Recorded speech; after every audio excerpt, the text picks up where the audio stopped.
Assalamualaikum dan salam sejahtera. Jadi untuk hari ini kita akan sambung belajar bab 5 tingkatan 5 untuk subtopik 5.2 phytohormon. Jadi kita tengok kepada standard pembelajaran yang kamu perlu kuasai untuk subtopik phytohormon. Jadi yang pertama, pelajar boleh memerihalkan phytohormon. Apa itu phytohormon? Kemudian pelajar dapat menyatakan fungsi phytohormon.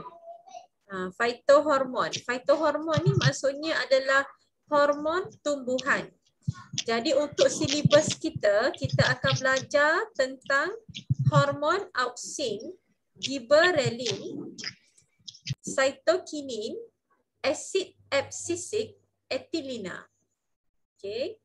Kemudian pelajar akan dapat boleh membuat inference tentang kesan auksin terhadap gerak balas pertumbuhan. Jadi kita akan lebihkan kepada hormon auksin, tapi hormon-hormon yang lain juga kita akan belajar. Kemudian pelajar boleh menerangkan peranan auksin dalam gerak balas tumbuhan, iaitu tentang fototropism dan geotropism. Okey.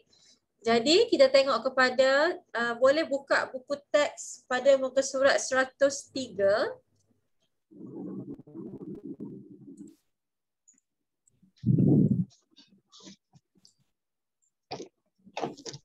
Okay. 5.2 adalah tentang phytohormon. Okey, apakah yang mengawal atau gerak balas dalam tumbuhan? Okey, tumbuhan ni dia tidak mempunyai sistem saraf seperti manusia dan haiwan yang menggunakan sistem saraf dan hormon bagi mengawal atau aktiviti hidupnya. Hal ini dikatakan demikian kerana gerak balas yang dilakukan oleh tumbuhan dapat diperhatikan dengan jelas selepas suatu tempoh masa yang tertentu. Jadi gerak balas tumbuhan ni dia lamalah baru kita dapat tengok. Okey, apa itu phytohormon? Phytohormon ni maksudnya adalah hormon tumbuhan. Okey. Jadi ia adalah bahan kimia yang akan merangsang dan menyelaras gerak balas. Okey, jadi di mana phytohormon ni dihasilkan? Disintesis. Okey. So phytohormon ni disintesis di dalam organ tumbuhan yang tertentu. Kemudian ia akan diangkut ke bahagian atau organ sasaran melalui phloem. Sama kan macam kita dah belajar untuk fotosintesis. Kita tahu fotosintesis ni dia akan menghasilkan bahan organik iaitu glukosa. Di mana? Di daun. Kerana dalam daun lah, sel daun lah kita ada kloroplas, kita ada klorofil. Kemudian glukosa ni dia akan diangkut ke seluruh bahagian tumbuhan melalui phloem. Jadi sama kes dengan phytohormon, di mana apabila phytohormon ni disintesis dalam organ tumbuhan yang tertentu, di mana-mana kan dia disintesis. Contoh kalau untuk hormon auksin tu antara tempat dia disintesis ialah di hujung pucuk. Dia akan mensintesis hormon auksin lah. Okey, kemudian phytohormon ni dia akan diangkut ke bahagian ataupun mana-mana organ sasaran melalui phloem. So hormon ni, phytohormon ni, hormon tumbuhan ni adalah bahan kimia yang akan merangsang dan menyelaras gerak balas tumbuhan. Jadi dalam tumbuhan dia akan sensitiflah terhadap rangsangan pada kepekatan yang sangat rendah. Tapi nanti kita akan belajar, kita akan tengok di mana contoh seperti hormon auksin. Kepekatan hormon auksin yang tinggi terhadap sel di pucuk adalah berbeza dengan kesan kepada sel-sel akar. Nanti kita akan belajar. Okey, jenis phytohormon. Tadi teacher dah sebut beberapa hormon yang kita belajar, antaranya auxin, gibberellin, cytokinin, asid absisik dan juga etilina.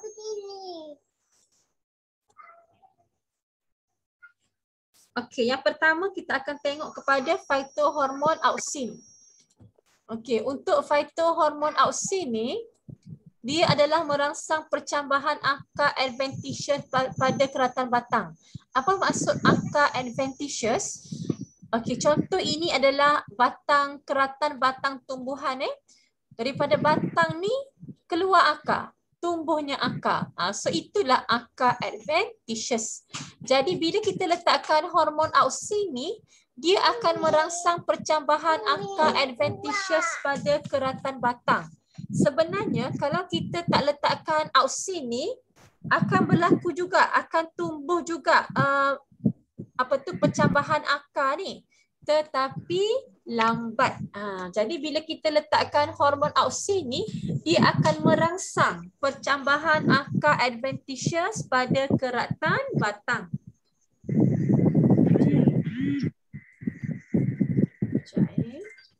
Okey, jadi nak bawa lari ke mana benda ni? Kita kecilkan dia. Okey.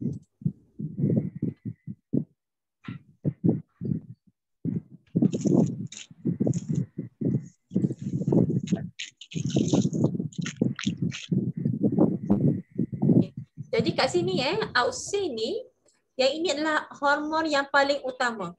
Hormon yang paling utama. Okey, jadi auxin ni dia akan, pertama tadi kita dah bagi tahu dia akan merangsang percambahan akar adventitious pada keratan batang.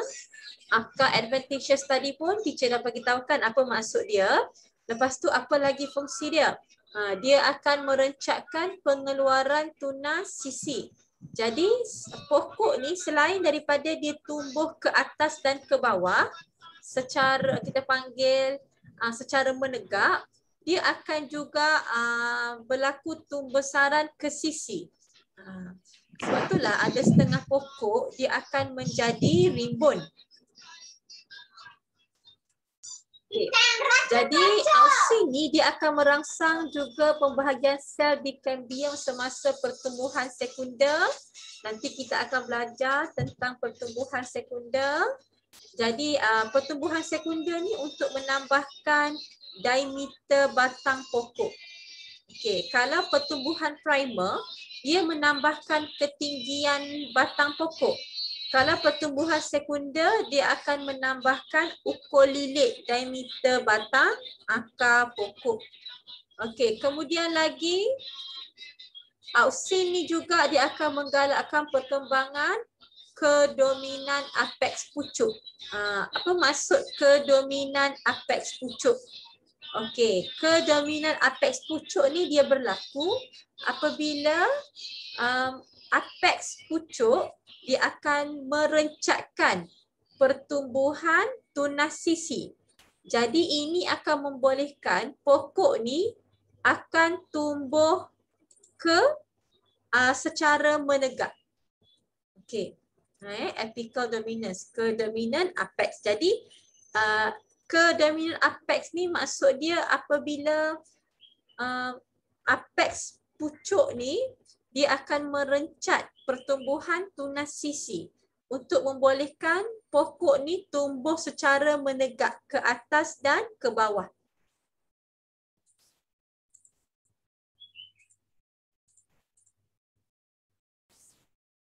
Okey, kemudian auxin juga dia akan merangsang pertumbuhan dan pemanjangan sel pucuk. Tak apa kalau kamu tak jelas lagi bagaimana auxin ni berfungsi, sebab kita akan belajar lepas ni. Cuma sekarang ni teacher nak kamu fokuskan kepada fungsi-fungsi auxin secara general, secara umum. Okey, kemudian auxin ni juga berfungsi dalam fototropism. Kemudian auxin ni juga dia akan merencatkan keguguran buah dan daun yang masih muda. Kemudian auxin ni akan menggalakkan perkembangan kedominan apex akar merangsang pertumbuhan dan pemanjangan sel akar berfungsi dalam geotropism. Jadi apa yang dipaparkan dalam PowerPoint ni ada dalam buku teks pada muka surat 103. Ini adalah fungsi-fungsi auxin. Kemudian kita pergi kepada gibberellin. Okey, gibberellin. Apakah fungsi gibberellin? Antaranya ia akan menggalakkan pembahagian dan pemanjangan sel batang. Kemudian dia akan merangsang perkembangan daun, bunga dan buah. Gibberellin juga akan merangsang perkembangan dan percambahan biji benih. Gibberellin juga akan menyebabkan pertumbuhan batang berbunga pada tumbuhan kerdil. Dan gibberellin juga akan merencat perkembangan akar. Itu adalah fungsi untuk phytohormon gibberellin. Kita pergi kepada hormon yang ketiga iaitu cytokinin. Cytokinin dia akan merangsang pembahagian dan pemanjangan sel akar dan sel batang dengan kehadiran auksin. Jadi ada setengah phytohormon ni dia bukan buat kerja sorang-sorang tapi dia kena bekerjasama dengan phytohormon yang lain. Okey, kemudian cytokinin juga dia akan merangsang perkembangan kedominan apex. Kemudian ia akan merangsang pertumbuhan tunas sisi. Kemudian ia akan melambatkan proses penuaan daun. Dan juga cytokinin ni dia merangsang percambahan biji benih. Kemudian yang phytohormon yang keempat, asid absisik. Okey, pertama ia akan merencat pertumbuhan tumbuhan. Kemudian ia akan merangsang pengguguran buah, daun dan bunga yang matang. Kemudian ia akan menggalakkan kedominan biji benih. Contoh bila keadaan yang tidak sesuai untuk percambahan biji benih, jadi biji benih ni dia boleh dorman dulu. Dia tak bercambah dulu. Dia tunggu nanti keadaan dah sesuai, dah cukup air, semua dah ada, dia baru bercambah. Jadi bila dia kedormanan ni, dia dorman ni biasanya bila dalam keadaan yang tak sesuai di mana dia tak bercambah lagi, aktiviti metabolisme dia rendah. Sebab kalau dia bercambah masa tu, kemungkinan dia tak akan dapat survive pokok ni nanti. Jadi so dia dorman dulu. So dorman ni di mana keadaan biji benih tu masih lagi belum aktif secara metabolism. Dia berhenti dulu, dia berkurang dulu pertumbuhan tu, percambahan tu. Okey. Jadi asid absisik ni dia menggalakkan kedormanan biji benih. Kemudian ia akan menggalakkan penutupan liang stoma pada musim kemarau. Ini liang stoma ini liang stoma. Ia diapit oleh dua sel pengawal, sepasang sel pengawal. Okey, kemudian asid absisik juga dia akan merencat pertumbuhan tunas dan percambahan biji benih.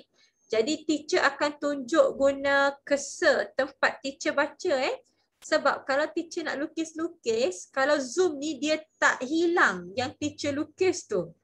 Teacher kena padam, baru teacher boleh klik ke page lain. So lambatlah. Okey, nantilah kita conteng semula-semula Okey, last kali kita ada hormon etilina. Okey, hormon etilina. Kalau kamu tengok sini gambar buah kan? Okey, bila buah ni dia masak, dia akan membebaskan hormon etilina dalam bentuk gas etilina. Ia akan merangsang pemasakan buah. Sebab itulah kalau kita ada buah mempelam yang masak dan yang tak masak, mak kamu akan simpan dalam bekas, lepas tu tutup kan? Tutup dengan kain. Kenapa? Sebab bila ada buah yang masak ni dia akan membebaskan gas etilina yang akan merangsang buah-buah yang lain untuk masak. Buah ni dah matang, cuma belum masak. Kena faham istilah buah matang dengan buah masak. Jadi lama-lama sebenarnya buah yang matang ni akan masak juga, cuma lambat. Jadi bila ada hormon etilina, ia akan lebih cepat untuk masak.